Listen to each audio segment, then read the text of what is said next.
Richard Tice, the Reform UK MP for Ignorance, said something extremely offensive. Yeah, I know, shocker, right? About disability benefit claimants with mental health issues in an interview about Rachel Reeves Budget on Politics Joe. As anyone who knows me personally or viewers of this channel know, I can't abide people belittling people suffering mental health issues. So you kind of know what's coming. But before I respond to his comments, here's the exact wording he used, recorded from the Politics Joe interview, the link to which I will put in the description box below. So here we go. What you do is, as I said, those who are disabled, who genuinely cannot work, of course, we should be world leading at supporting those. You might want to increase those for whom, payments for whom are genuinely disabled. But there are way too many people who are claiming that they can't work because of things like mental health. Let me tell you the best cure for most mental health issues. Get busy, get to work, stop thinking about yourself. That's how you deal with mental health. Serious mental health is a very, very difficult illness. However, sadly, it is being hijacked by many people who just can't be bothered to get up in the morning and go to work. And it's only Reform UK that has the courage to tell the hard truth. Isn't he a charmer?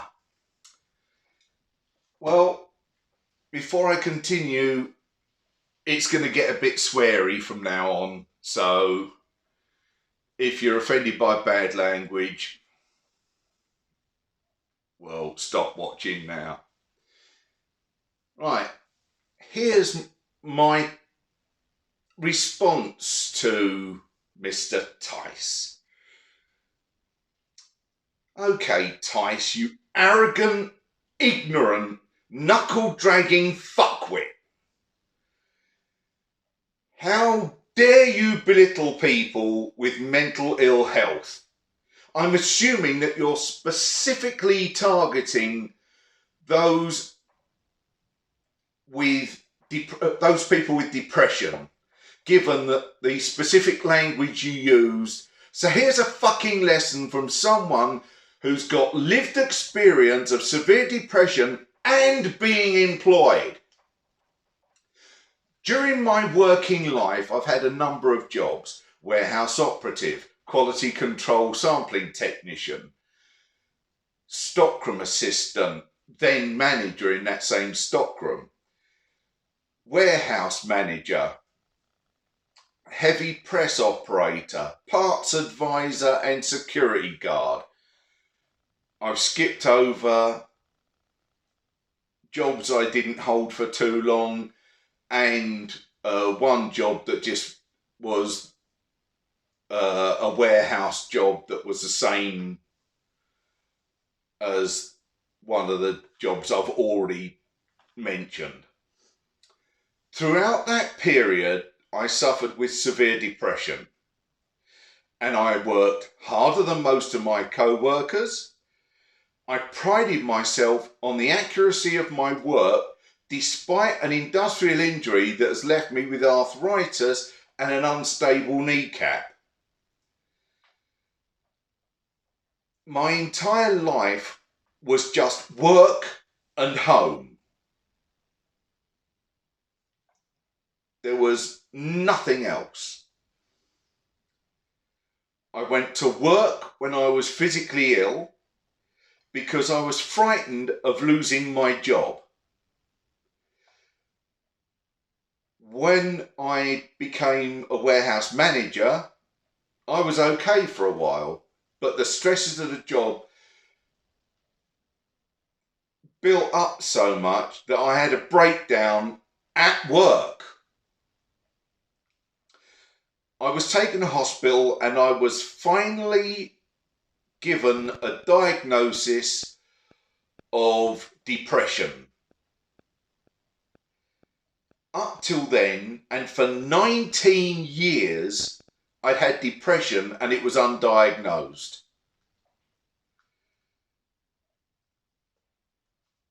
anyone else might have taken more time off.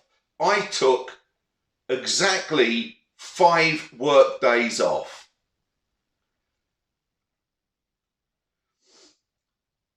And I did that because I didn't want to lose my job.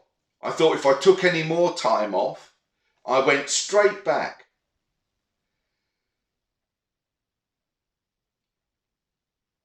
I was subjected to abuse from some of my work colleagues, not the ones in my exact area, but other people who worked in the building. And eventually I had to live with that until I was made redundant. I took whatever job I could after I was made redundant, because I'd only been married for 6 months at the time of my redundancy. Things went okay. I got whatever job, and I did some shit jobs. I worked at a recycling plant taking industrial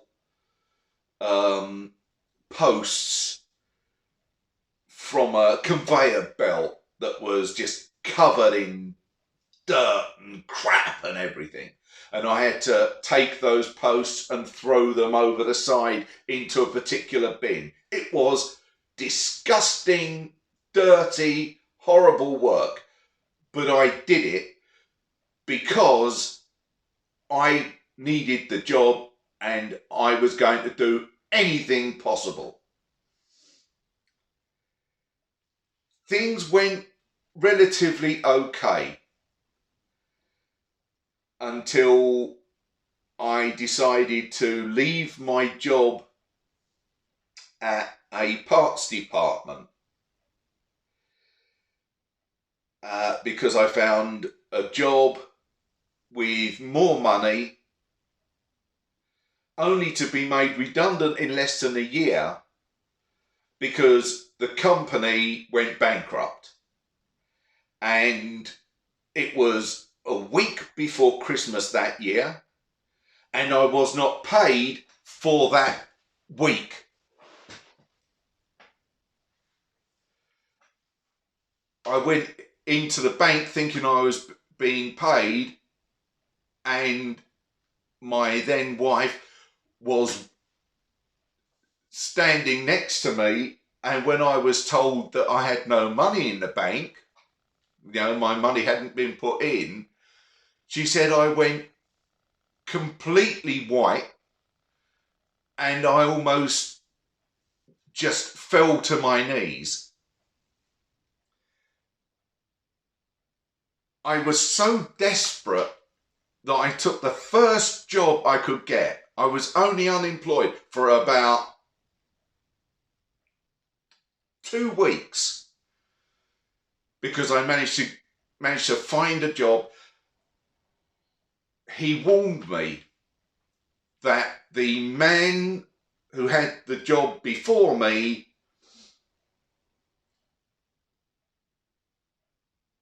had badly affected the guy's mental health. In fact, he became so bad that he can only work the night shift. But I had to. I had no choice.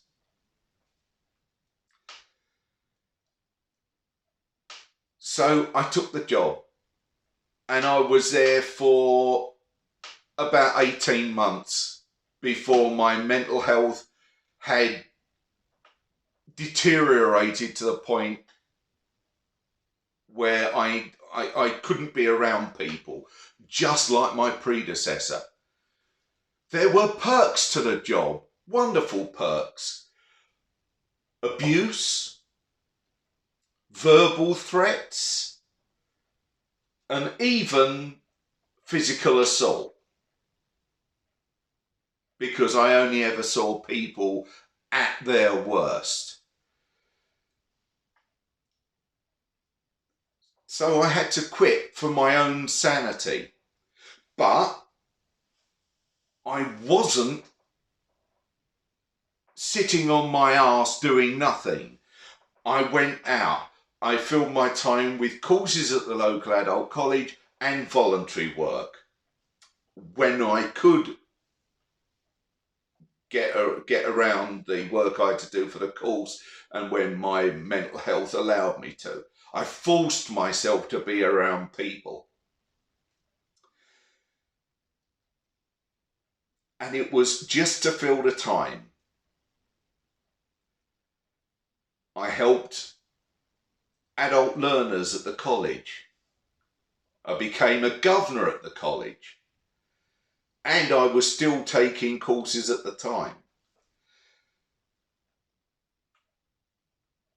As part of my duties as governor, although I didn't have to, I arranged 2 mental health events. Out of that, I became chair of the local mental health service user forum. I became the mental health lead at the local involvement network that they were called Links back then. It's now Health Watch. I worked on a mental health service user research project and became chair of the service user advisory group for that. And I gave talks to social work students and social workers. And I co-delivered training at an NHS trust and at a branch of Mind. I also contributed columns for a local news website, acted as a befriender, and helped 2 people by giving them computer lessons. Just basic stuff, how to turn the computer on, how to get on the internet, do email, stuff like that. But it was keeping myself busy. I even took the first course for teacher training and passed it. But none of it improved my employability, which was the goal. And it all actually harmed my mental health to the point I can't bear to be around people at all now. I do force myself to go out, and I can go to the local area, the local shops, but I need to get home as quickly as possible.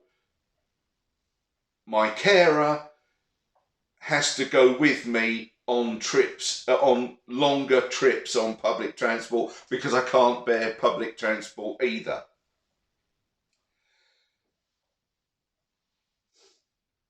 My physical health deteriorated, as it tends to do for someone who suffers depression, because depression doesn't just mean a depressed mood, it depresses everything.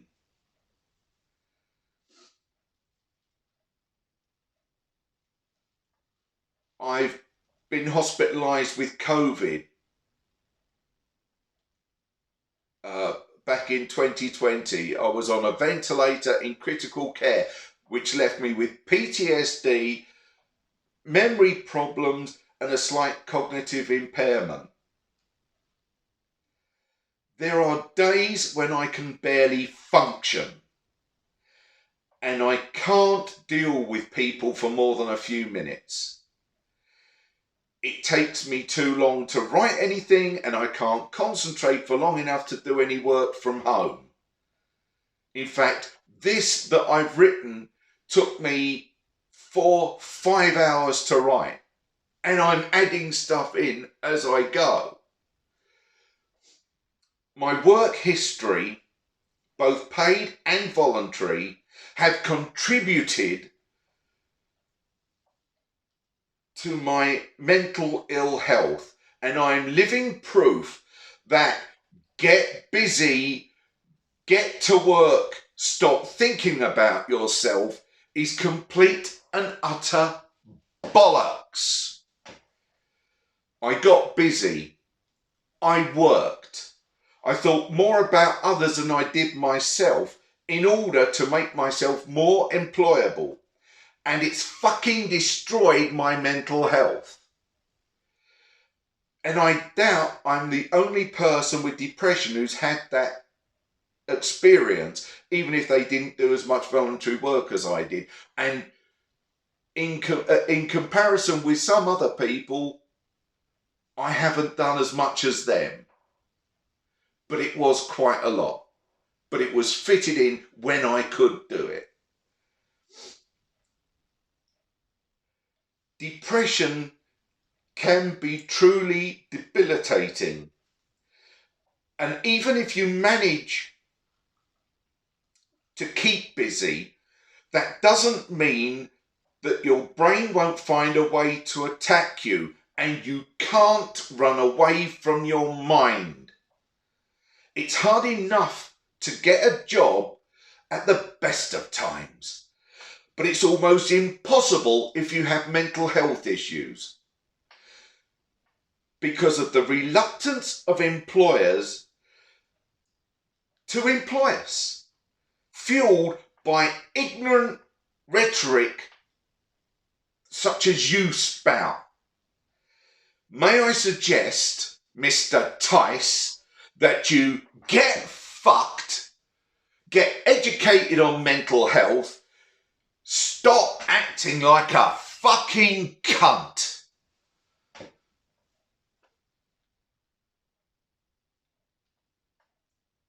And that's it for me.